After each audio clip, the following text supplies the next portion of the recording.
Imagine an 80-year-old museum piece pistol, an Iraqi-born satellite engineer, rumors of Saddam Hussein's hidden millions, and a quiet alpine road. Sounds like a movie pitch, honestly. Right. Like if I told you to connect those dots, you'd assume I was pitching you this high-stakes international spy thriller. But, in 2012, French investigators actually had to connect them in real life. Yeah, and the result was, well, one of the most baffling forensic nightmares of the century. I want you to put yourself in the shoes of Brett Martin. This is the afternoon of September 5th, 2012. You are an ex-RAF pilot, now an avid cyclist, and you're just grinding your way up this steep 3-kilometer paved mountain road. In the Haute-Savoie region of the French Alps. Right. It's a route called the Combe d'Ir, completely surrounded by dense forest. And earlier on your climb, a maroon UK-registered BMW estate car passes you, heading up the hill. And then shortly after that, a motorcyclist wearing a very distinctive helmet comes riding down, moving pretty slowly. Yeah, so you keep going, you finally near the top of the road, pushing through the physical exhaustion, and you arrive at this rustic parking area called Le Martinet. And what you see there is just, it's completely surreal. It's a literal nightmare. It is. A bicycle is lying abandoned in the middle of the road. And then a young child, 7-year-old Zainab Balhili, stumbles into your view. She's severely bleeding from head and shoulder injuries, and she just collapses. And beyond her, back sharply into the sandy bank of the parking area, is that same maroon BMW. The one from earlier? Exactly. Yeah. The engine is redlining. The wheels are just spinning violently in the loose sand, kicking up dirt, and the doors are locked. Wow. Inside the vehicle are 3 deceased adults. Saad al-Hili is in the driver's seat. His wife Iqbal and her mother Suhaila are in the back. Each has been shot twice in the head. God, it's so brutal. And outside the car, dead on the ground, is the French cyclist who had been riding ahead of Brett Martin on the trail, this local man named Sylvain Mallier. He's also been shot multiple times. Wait, I have to stop the narrative right here and push back on something that completely baffled me in the source material. Okay, what is it? Brett Martin was just a few hundred meters down this exact same mountain path. The killer fired 25 shots in total. How on earth did Martin not hear a literal war zone happening just up the hill? Yeah, it seems impossible, right? It's like walking right past a massive construction site, but hearing total, absolute silence. I don't get it. Well, the acoustics of that mountain pass present this perfect storm for a phenomenon known as the anisotropic effect. The anisotropic effect. Okay, break that down. So sound doesn't just radiate outward in a perfect bubble, right? Yeah. Its travel is entirely dictated by the directional properties of the environment. Okay. First, you have the sudden elevation change of the Le Martinet parking area. Then you have these incredibly dense pine trees acting as massive acoustic baffles, which absorb the high-frequency cracks of the gunfire. Oh, so the trees literally eat the sound. Exactly. And crucially, running right alongside the road is the Dyer River, generating this loud, constant, broad-spectrum gurgling noise. Right, like natural white noise. Exactly. Yeah. Add to that the fact that Brett Martin was heavily exerting himself on a steep incline. He's breathing hard, blood pumping, wind in his ears. All of those environmental and physical factors combine to perfectly mask the acoustics. Wow. Leaving him to just ride into this eerie, silent aftermath. Yeah, a completely silent crime scene. So he immediately breaks the car window to turn off that screaming engine. He pulls the deceased cyclist away from the vehicle's hot exhaust, and he puts the injured 7-year-old Zainab into the recovery position. Which is amazing quick thinking. Right. But then, because there is zero cell service at that elevation, he has to get back on his bike and cycle back down the mountain just to call for help. Which puts the first responders in an impossible position when they finally arrive. How so? Well, paramedics are trained to preserve life above all else, Confronted with a critically injured child bleeding out in a remote location, they cannot afford to wait for armed police or specialized forensic units to secure a perimeter. No, of course not. They rush straight into the crime scene to save Zainab. Which is the only human choice to make. I mean, you cannot let a child die to preserve footprints. You can't. But the unavoidable consequence is that the forensic perimeter is instantly scrambled. Boot prints overlap. The physical space around the car is completely altered. It's just a mess from minute one. It is. And the tragic irony is that the preservation of the scene caused a different kind of horror for the only other survivor. Oh, God, Zena. Yeah. Because local authorities were waiting for the highly specialized forensic team, the IRCGN, to arrive all the way from Paris before officially opening and processing the locked BMW. So they didn't really look inside the back. No. And so no one realized there was a 4-year-old girl named Zena in the car. She was entirely uninjured physically, but she was hiding under her dead mother's skirt in the rear footwell. That is just heart-wrenching. She lay there in absolute terror, surrounded by her deceased family, for 8 straight hours before investigators finally discovered her. 8 hours in the dark. It is just unimaginable to even try and wrap your head around that. It's horrific. So with the crime scene physically compromised right out of the gate, the investigators have to pivot. They start searching for the why. The motive. Right. And when they look into the background of the primary victim, Saad al-Hili, an Iraqi-born British engineer, your brain immediately wants to write a Hollywood script. The case just splinters into two massive, wildly different theories. Right, and the first one, the international espionage angle, is incredibly compelling on paper. It really is. I mean, Saad al-Hili worked for Surrey Satellites Technology Limited, or SSTL. This isn't just some local weather satellite company. They are linked to the European defense giant EADs. So we're talking major military contracts. Huge. Their client list involved the Ministry of Defense, the European Space Agency, and NASA. Saad was actively working on highly sensitive, undisclosed projects involving satellite mapping of China, Russia, and even monitoring Afghan poppy fields for the Foreign Office. And commercial satellite technology is already a fiercely competitive, multi-billion-dollar industry on its own. Exactly. On top of that, Swiss prosecutors noted that Saad had visited a bank in Geneva shortly before the holiday, and then leaked reports hit the press suggesting he might have had access to bank accounts belonging to the late Saddam Hussein. It's wild. It is. It's like looking at the stars, you know? Because we are human, we naturally draw lines to see a hunter or a bear, even though the stars are millions of light years apart. That's narrative bias perfectly summed up. Right. Investigators were doing the exact same thing. You look at an Iraqi engineer, satellite defense contracts, and Swiss bank accounts, and you immediately see a high-level corporate hit squad or some Middle Eastern intelligence agency. Or, conversely, you look at the wealth involved and you see a deeply bitter domestic dispute. The family feud theory. Yeah. The second major theory focused heavily on a feud between Saad and his brother, Zaid al-Hili. The conflict centered around their late father's estate, specifically an 825,000-pound house in Surrey and a blocked inheritance sitting in a Swiss bank. Now, we need to be very clear here and state the facts impartially based on all our sources. Zaid al-Hili was arrested in 2013 on suspicion of conspiracy to murder. Right. But he fiercely denied any involvement whatsoever. He even offered to take a lie detector test to prove his innocence. Which is a pretty bold move if you're guilty. Exactly. And the police eventually admitted there was simply insufficient evidence to charge him, and his bail was officially lifted in 2014. Zaid has publicly stated he believes the French police were using him as a scapegoat to cover up for a local suspect. Pointing out, quite logically, that most crimes actually have local roots. Yeah, and the physical evidence really supports that skepticism.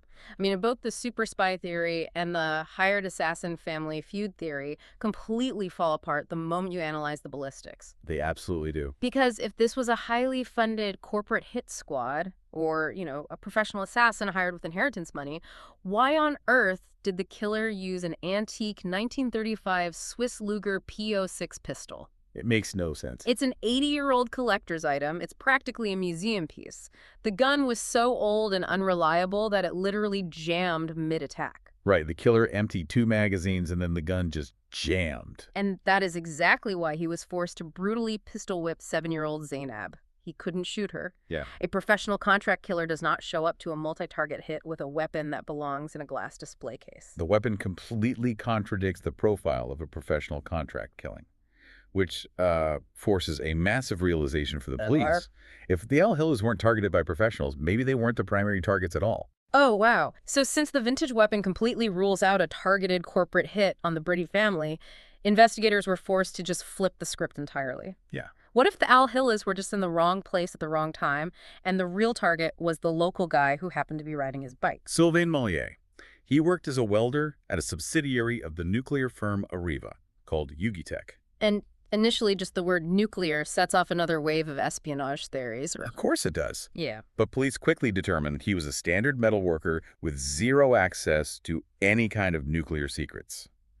He was, however, involved in a very tense domestic dispute over a multi-million-dollar family pharmacy business belonging to his partner.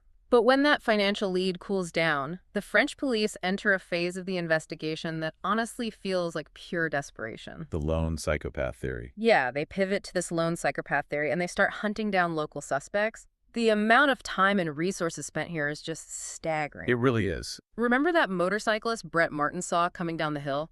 The one with the rare helmet? It took the police 3 years of analyzing over 4,000 similar helmets and tracking phone records just to find him in Lyon in 2015. 3 years. 3 years. And when they finally interrogate him, he's just an innocent businessman who happened to be riding his motorcycle in the Alps that day. But the region just seemed to offer an endless supply of plausible cinematic suspects. Yeah. I mean, they arrested an ex-municipal policeman from a nearby village because he was illegally trading World War II-era weapons. Which sounds like a perfect match for an antique Luger. It does. But they test his DNA against the crime scene, check his alibi, and he is entirely cleared. Just another dead end. Then investigators approached Patrice Menegaldo, a former French foreign legionnaire. He knew Sylvain Maillet's partner, which placed him on the periphery of the victimology. Okay, so a connection. Right. And the police just wanted a routine chat to establish timelines. But the pressure of the inquiry just shattered him.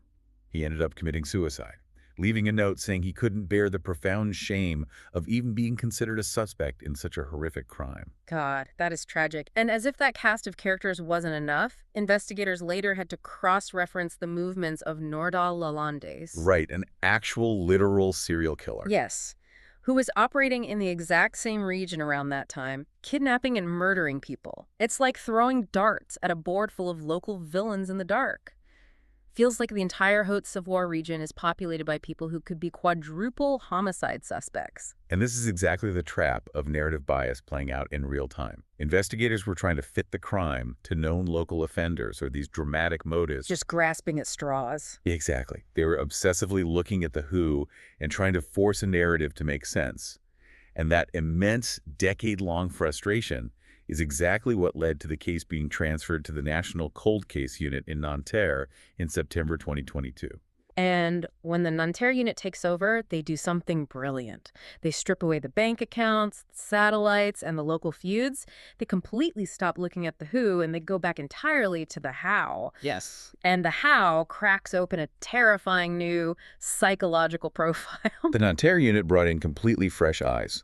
They ordered new DNA tests on fragments of the gun's wooden butt plate found at the scene, on cigarette butts, and on Molier's bicycle helmet. Getting back to the physical evidence. But the major breakthrough came in 2023 from a highly specialized military and firearms expertise report.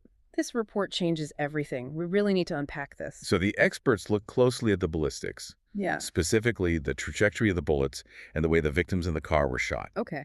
The killer didn't just fire wildly into the vehicle. They used a highly specific tactical technique called plunging fire. Plunging fire. Yes, these were downward, close-quarters headshots, executed perfectly under extreme stress while the car engine was redlining and wheels were violently spinning. Can you explain the mechanics of that? Because plunging fire isn't something you just, learn at a weekend shooting range. Definitely not. Shooting accurately while moving is incredibly difficult anyway. But doing it in a confined space, firing downward into a vehicle where the engine is roaring and debris is flying everywhere, that requires absolute muscle memory. Right, because you'd normally back away. Exactly. An amateur's natural instinct is to back away from a revving, out-of-control 2-ton machine. To lean into that chaos and fire downward with precision means overriding your basic human flinch response. No. That level of behavioral conditioning is not standard military training, not even in France. Plunging fire is drilled into elite operatives like intelligence services, the French 1st Marine Infantry Parachute Regiment, or Swiss Special Forces. That is highly specific. There are even private tactical schools in Switzerland that teach what is informally known as an assassin course. Wait, I'm stuck on this military expertise report. If this killer is an elite, highly trained operative who has the muscle memory to execute plunging fire in total chaos, why on earth is he using an antique 1935 Swiss Luger that jams? Right. Isn't that a massive contradiction? It is a contradiction, but it forms the core of the new psychological profile. The Nanterre report suggests the killer is a lone, highly trained military or paramilitary individual, likely a Swiss national in his 50s, who suffered a severe psychological destabilization. Oh, I see. The precision of the shooting points to someone operating on elite instinct, but the choice of weapon points to a pathological fixation on antique Swiss weaponry. It is someone completely untethered from a rational motive, acting out of dark compulsion. Which immediately makes me ask, if this is a lone wolf with elite training and a very specific fetish for vintage Swiss guns, has he done this before? And the Nanterre unit asked the exact same question. They took these highly specific parameters, a vintage Swiss weapon, plunging fire, a remote location, and zero apparent motive, and ran them through their database. Like a forensic fingerprint? Exactly. And it led them to a chilling parallel. The 2011 murder of a 29-year-old Belgian man named Xavier Ballagant. The details of this are just so dark. Ballagant is traveling on a highway in the Meurthe-et-Moselle region of France. He pulls over at a rest stop in the middle of the night while his two young children are sleeping in the back of the car. Right. He gets out to use the restroom, and he is shot 5 times. And the execution is identical to Chevaline. The final shot is a plunging fire headshot. The motive is entirely absent. Nothing is stolen. Right. And crucially, the victim's children are left entirely unharmed in the vehicle. And the murder weapon? A vintage Swiss Schmidt-Rubin K31 rifle, a military weapon from the 1950s. It is similar in rarity, origin, and collector-grade status to the Swiss Luger used against the Al-Hili family. That's insane. It's the exact same signature. Remote location, zero clear motive, plunging fire execution, unharmed children, and a vintage Swiss military firearm. It's too specific to ignore. And incredibly, the sources point to a breakthrough. A Danish camper, identified in records as Bjarne N., was traced by his cell phone records to campsites mere miles from both murder scenes, just days before they happened. Yeah, a software comparison of both case files actually flagged this individual's presence. Whether his proximity is an astronomical, tragic coincidence, or the key to mapping a serial killer's movements, well, that remains one of the most active threads the cold case unit is pulling on today. So you might be asking yourself why you should care about a 14-year-old unsolved case in the French Alps. What does this mean for how we process information today? I think it serves as a masterclass in the dangers of information overload. We live in an era where we have access to endless data, right? Yeah, too much data sometimes. Exactly. When we hear about a murdered satellite engineer with links to Saddam Hussein's accounts, our brains instantly write a spy thriller. We want the grand conspiracy. We want the motive to match the massive scale of the tragedy. But the reality of forensic science is cold and mechanical. The truth wasn't hiding in satellite schematics or Swiss bank vaults. It was hiding in the sheer absurdity of an 80-year-old Luger jamming and the highly specialized angle of a spent bullet casing. Right. The most complex mysteries are often solved by stripping away the narrative and looking purely at the mechanics of the crime. And right now, the Nanterre unit is literally looking at those mechanics. In late 2024, they ordered full crime scene reenactments. They are utilizing advanced technology to extract trace DNA from 90-year-old gun fragments. They're going back to basics. They are. They have finally stopped trying to force the puzzle pieces together and are just letting the physical evidence speak for itself. Which brings us to a final, haunting thought to leave you with today. We've spent a lot of time talking about ballistics, plunging fire, and these wild geopolitical theories. But let's remember the human element at the center of this. The survivors. Yes. The 2 little girls who survived that horrific day, Zainab and Zina, are now teenagers. They are the only living witnesses to the phantom who pulled the trigger. And trauma does strange things to human memory. It locks things away in the dark to protect the mind from shattering. But in 2021, nearly a decade after the attack, both girls finally provided new, hesitant testimonies. Wow. Zainab recalled being grabbed by a fair-skinned man in a leather jacket before being struck. Zina, who spent 8 hours hiding in that footwell, remembered a bald, fair-skinned man with blue eyes, a round face, and gray hair. It is fragmented and it is hesitant, but it is a direct human link to the killer. So as the greatest forensic minds in France use cutting-edge science to extract DNA from the wooden grip of a 1935 pistol, hoping to crack this massive wilderness mystery, consider this. The ultimate key to solving it might not be in a laboratory at all. No. It might actually be locked inside the slowly recovering, deeply traumatized memory of the little girl who hid in the footwell, waiting in the dark for the puzzle to finally make sense.